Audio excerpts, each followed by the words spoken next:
Stiskam se v korzet besed, srce mi pobegne v pesem. Dober večer. Zastali čas je naslov druge pesniške zbirke Saše Pavček, ki je pred kratkim izšla pri založbi Mladinska knjiga. Saša Pavček, ki jo poznamo kot odlično igralko ljubljanske drame in tudi filmsko igralko, je svojo prvo pesniško zbirko Obleci me v poljub objavila leta 2010. Potem je v zadnjem desetletju napisala še nekaj bolj mladinskih del, zdaj pa, kot rečeno, njena druga pesniška zbirka, ki je izšla z ilustracijami Mateje Kavčič, ki je pač te pesmi zaokrožila v eno tako celoto, in nocoj bomo poslušali pesmi v interpretaciji pesnice. Še prej bom pa jaz ti zastavil par vprašanj. Zdaj, mogoče bi začela kar na začetku, seveda, pri prvi pesmi, katere naslov je Dramatični mir osame. In ta pesem se konča z kitico oziroma 5 verzi, ki grejo takole. Ne smem pogledati navzdol, spodaj je preteklost. Le majhen spust oči me lahko zamaje. Prihodnost zavisi samo od ravnovesja zdaj. Zdaj, ta pesem ima spodaj napisan tudi datum nastanka, to je marec 2020. Vemo, kaj se je dogajalo leta 2020. Zdaj ravno kar mineva eno leto, tudi v bistvu že spremljamo odzive, reminiscence na ta v bistvu čas neke, kako bi rekel, nedolžnosti v primerjavi z časom zdaj. Tako da me zanima prav ta zadnji vers, zavisi samo od ravnovesja zdaj. Kje smo zdaj in kje je zdaj to, bi rekel, ravnovesje, ne? V primerjavi z recimo tistim časom, ko je to recimo nastalo, ta pesem, ne? Pri tej pesmi sem mislila predvsem na ravnovesje v sebi. Skratka, zdi se mi tudi celotna pesem govori o tem, kako je sicer čas zastal, ampak se sprašujem, kje sem jaz in kaj se dogaja v moji notranjosti. In sem prišla do nekega spoznanja ali pa čutenja tega, da ko najdem svoj mir oziroma svoje ravnovesje v notranjosti, da potem lažje premagujem zunanje okoliščine oziroma da kljub zunanjim okoliščinam najdem neko ravnovesje v tem porušenem svetu. Ampak ni zdaj ravno tak čas, v bistvu, ki je zelo težko najti to ravnovesje, ne? Sej zato je pa morda poezija, kjer je v tem imaginarnem prostoru lažje najti to ravnovesje, kot pa dejansko v fizičnem in realnem svetu.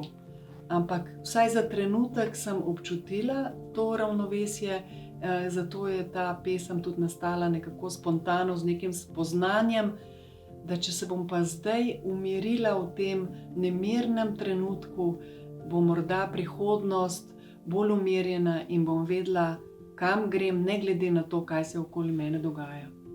To recimo se mi zdi zanimivo, da prav recimo v tem zadnjem letu, ne, vi, ki ste pač tudi igralka, je poezija velja za pač pisanje poezije, no, predvsem velja, pa tudi branje konec koncev velja za neko tako samotno opravilo, pa smo recimo v zadnjem letu bili res deležni toliko nekih bram poezije, ljudje so čutili potrebo, da berejo poezijo o sebi, drugi, in da jo pišejo, objavljajo po socialnih medijih in tako naprej. Medtem ko pa igralstvo, ki je pa povezano z neko interakcijo, živim stikom z gledalci vsak večer, je pa v bistvu postalo neke vrste samoten poklic, čeprav pač zmeri pač se ansambel zbere in recimo odvadi in uprizori predstavo, potem jo pač odigra pred prazno dvorano in pač za nek prenos. In se mi zdi, da so se kar te vloge so se nekako na nek način spremenile, no, mislim, tako kot se je marsikaj spremenilo pač v našem življenju v tem zadnjem letu, ne. Ja, zelo me je presenetilo, kako je poezija v tem času, se pravi pred enim letom, kako sem imela občutek, da jo ljudje neverjetno potrebujejo.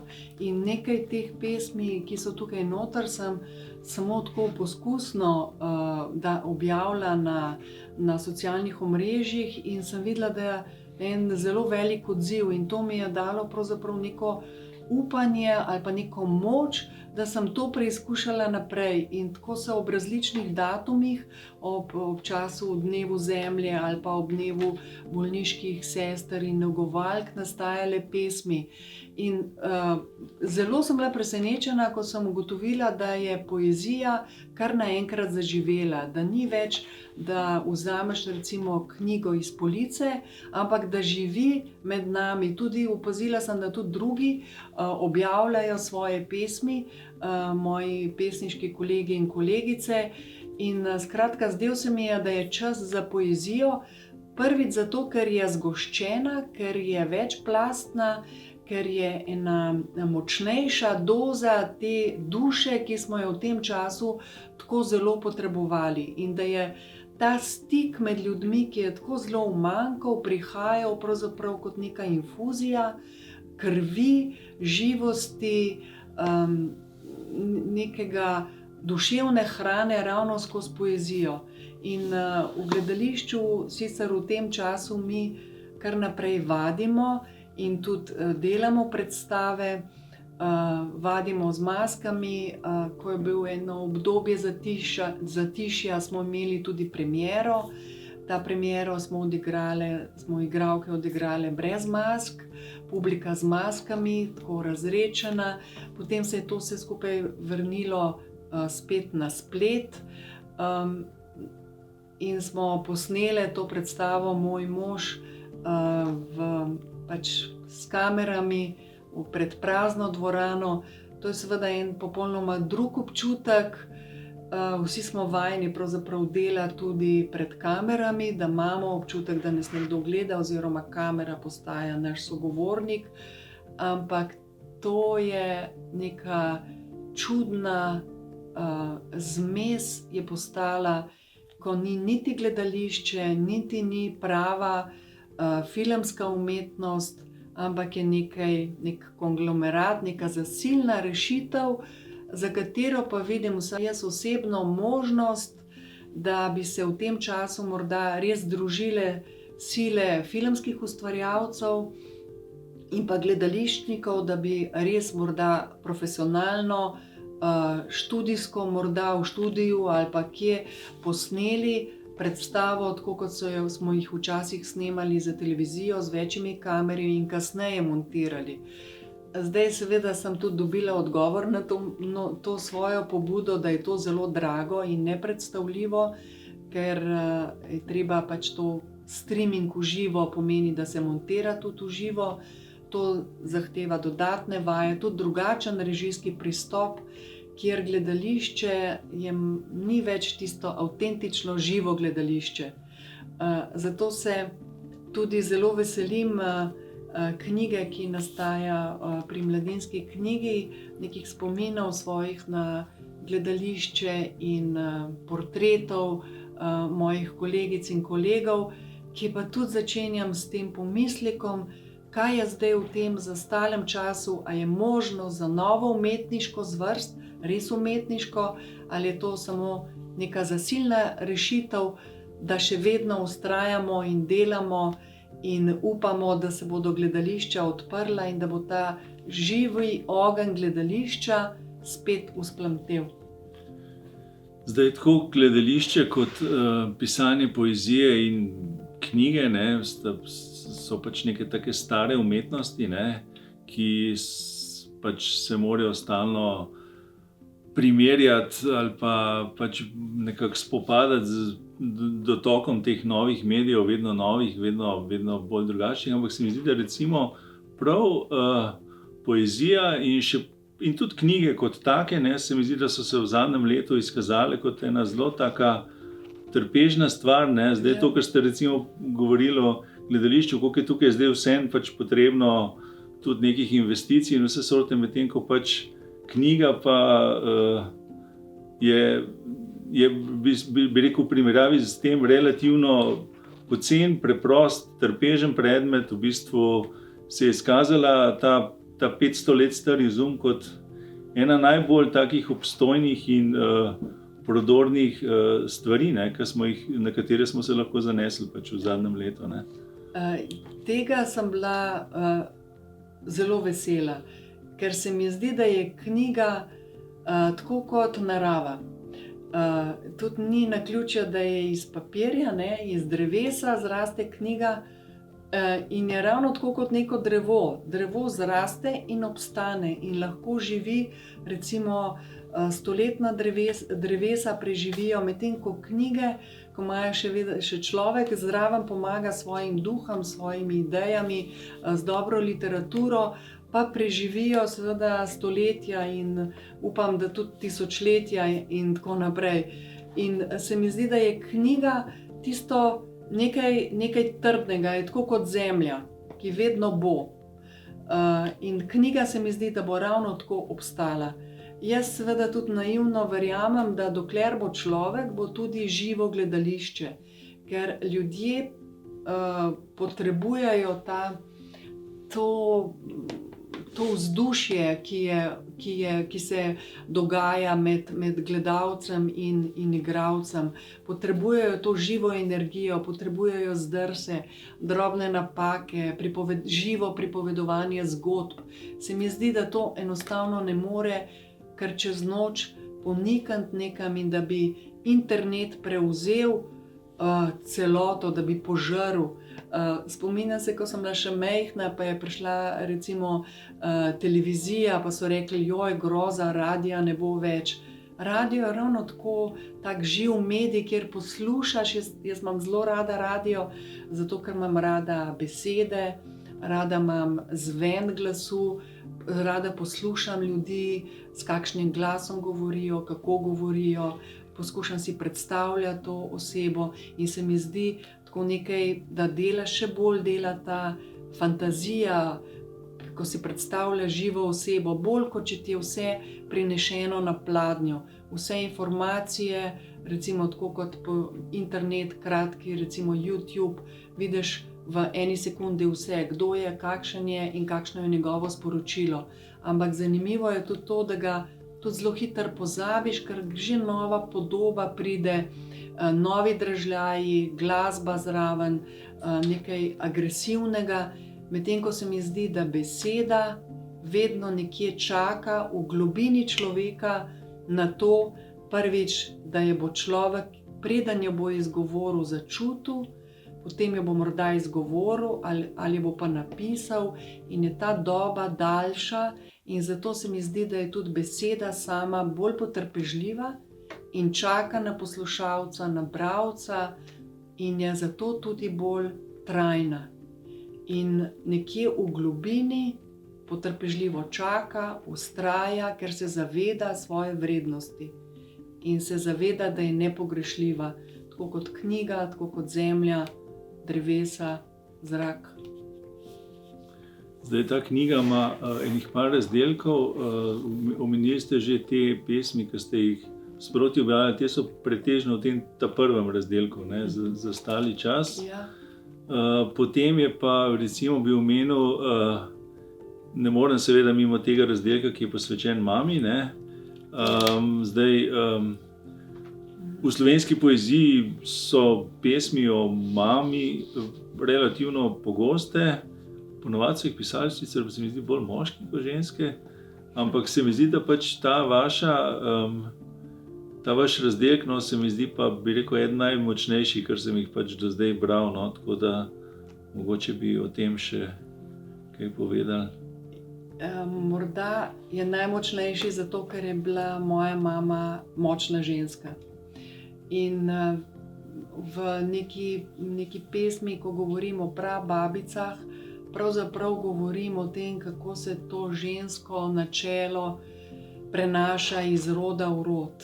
In moja mama je zelo zgodaj kot najstnica odšla v partizane, bila je kurirka in sem ji posvetila pesem, kako ji nesem rože na grob mami partizanki.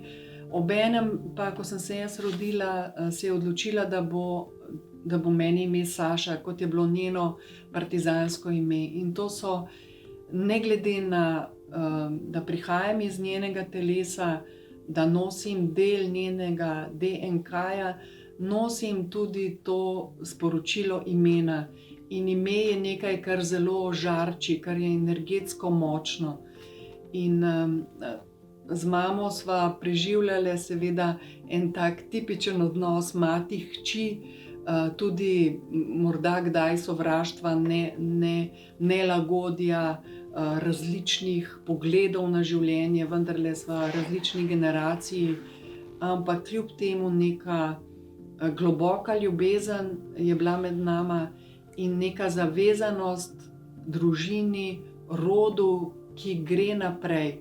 In jaz samo morda za razliko od nje upam, da gledam na življenje malo bolj sproščeno, ker seveda nisem obremenjena z doživljanjem, realnim doživljanjem vojne in želim prihodnjim rodovom, morda mojih vnukinj, pravnukinj, skratka bodočim rodovom, ni nujno, da so moje tako po krvi, lahko so bodoči rodovi žensk, jim želim večjo olajšanje od bremen, ki so jih nosile babice, prababice in matere, zlasti v doživljanju ženskosti.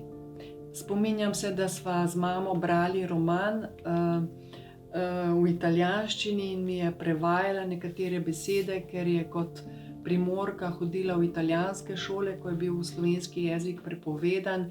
In je ona kljub temu z neko veliko ljubeznijo do italijanskega jezika prevajala besede o ljubezni, je bil ta roman. In sem čutila pri njenih preko 80, skoraj 90 letih, kako se tudi njeno staro telo prebuja v tej primarni ženskosti, v tem erotičnem odnosu do življenja. In želela bi si, da bi ženske si upale svobodneje, bolj celostno in z večjo radostjo živeti svojo ženskost, da ne bodo njihove vnukinje, pravnukinje na stara leta morda opazile nekaj tega obžalovanja, da niso izživele vsega, kar je bilo in kar je življenje pravzaprav prinaša. Ne mislim zdaj seveda zgolj v ozko pomenskem erotičnem smislu, ampak v celotno obsegajoči ljubezni, ki jo ponuja življenje in v katero sem prepričana, da jo vsak človek izvorno nosi v sebi, ko pride na ta svet. Moram reči, da je v bistvu tako ta razdelek kot v bistvu cela knjiga, ki jo neslučajno v bistvu povezujejo te zelo subtilne ilustracije Mateje Kavčič. Se mi zdi, da to neko prehajanje življenja in energiji pač tako v naravi, kot bi rekel med ljudmi, se mi zdi, da zelo dobro nekako sopostavljajo tako te pesmi, ki so bolj v naravi, pa te, ki so v ljudeh.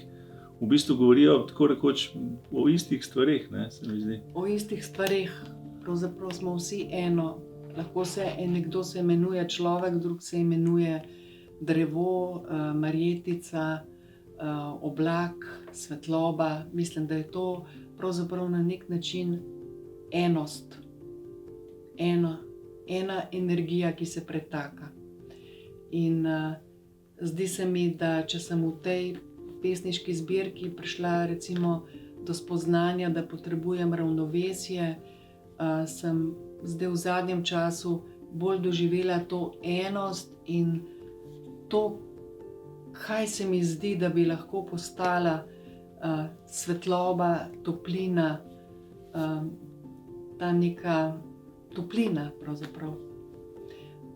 Ampak do tam je morda še kakšna skala ali pa kakšna zbirka, še kakšna pesem. To pa ne vem, to pa tudi težko rečem.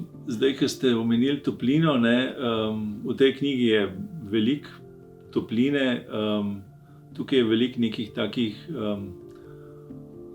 obredov spominjanja, tudi poslavljanja. Precej je tega pa v tem zadnjem razdelku, to bi še mogoče se ustavila, kjer spregovorite o svojih igralskih kolegih.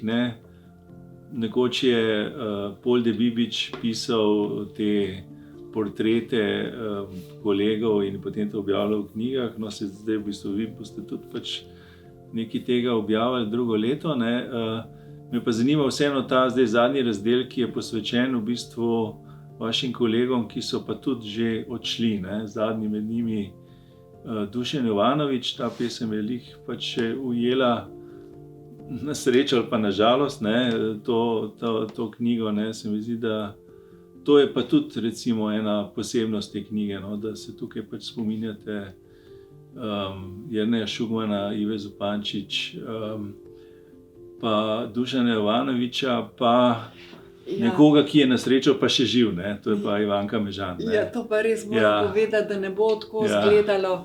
Ki je zelo živa. Ki je zelo živa in da ne bo tako izgledalo, da sem meni zelo, zelo, zelo drago igralko Ivanko, ki jo imam srčno rada, da sem jo pokopala. Ta pesem je nastala zelo spontano, ker sem pisala obrazložitev, da bi postala častna meščanka Ljubljane in sem seveda zelo rada to sprejela. In ko sem pisala, ko sem gledala njene podatke, biografijo, ko sem to pisala, se mi je ta pesem sama od sebe zapisala, ker res občudujem ta njen vitalizem, to predanost ljudem, darovanje, energijo, s katero hodi, s katero govori, še vedno vse spremlja.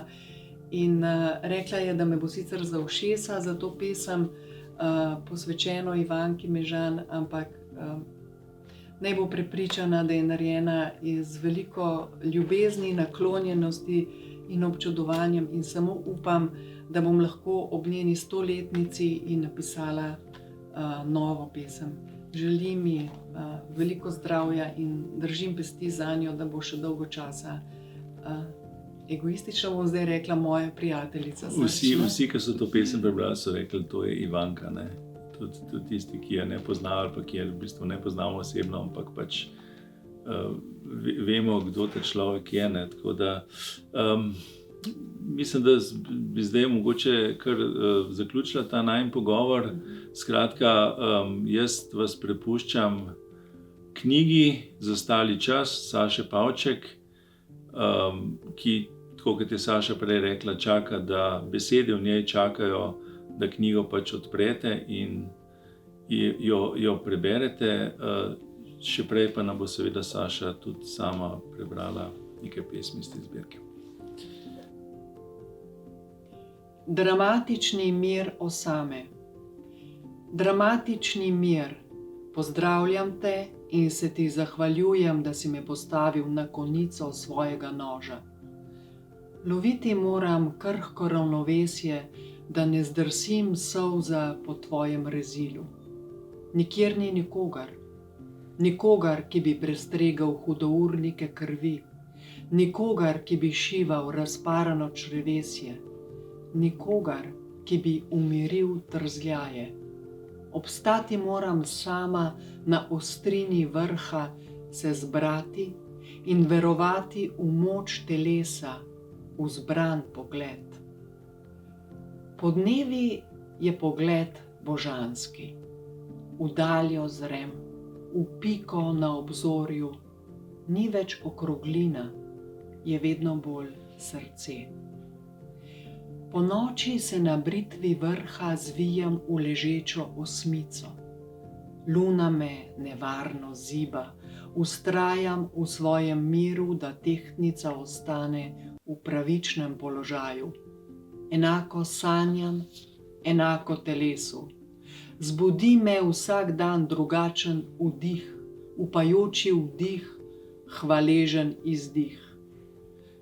Telo se ponižno dvigne v pokončni položaj. Radostim se človeške drže. Ni samoumevna. Čuvala jo bom. Ne smem pogledati navzdol. spodaj je preteklost, le majhen spust oči me lahko zamaje. Prihodnost zavisi samo od ravnovesja zdaj. Biti val. Umrli so moji dragi, oče, mama, brat, nona, nono, prababica, teta, prvi fant in z njim velika ljubezen. Umrla mi je prijateljica, prijatelj, vezi so minule, a se niso razvezale, samo zastale so, otrple v času, zamotane kot dragotine v star papir. Izgubila sem tudi živali, mačko, psičko, ki je skočila pod vlak, odpeljal je piskajoč, krike sem zadržala. V pozabo so šle vloge, aplavzi, luči pa se še prižigajo v meni. Predstava v odpisu je v meni zapis. Peščica filmov v arhivu, besede, ki sem jih napisala, vse ždi v nostalgičnem prahu. Čas pa mineva in mineva. Otožna ob izgubljenih iluzijah, neutolažljivo žalostna ob smrtih, zrem v modro ravnino. Morje ne obžaluje neštetih smrti valov, ki nenehno ponikajo na sipkam pesku obale. Morje ve, da se v duši oceana rojeva nov vzgib, bodoča jata valov, neštetih, ponavljajočih med seboj v sorodu, a neponovljivih in enkratnih v naraščanju in usihanju. Prelepih valov v živosti modrega življenja.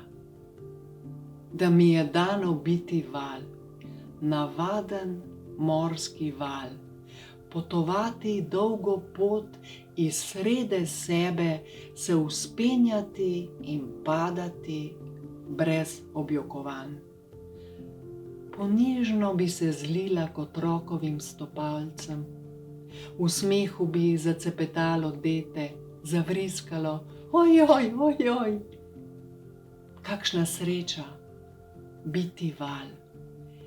Mirno bi zgladila pesek v ravno črto srčnega utripa.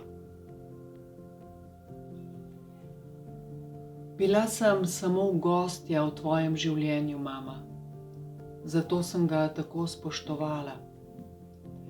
Bila sem ptica, ki plašno seda v tvoje krilo, zlomljena perut, pripravljena na vzlet.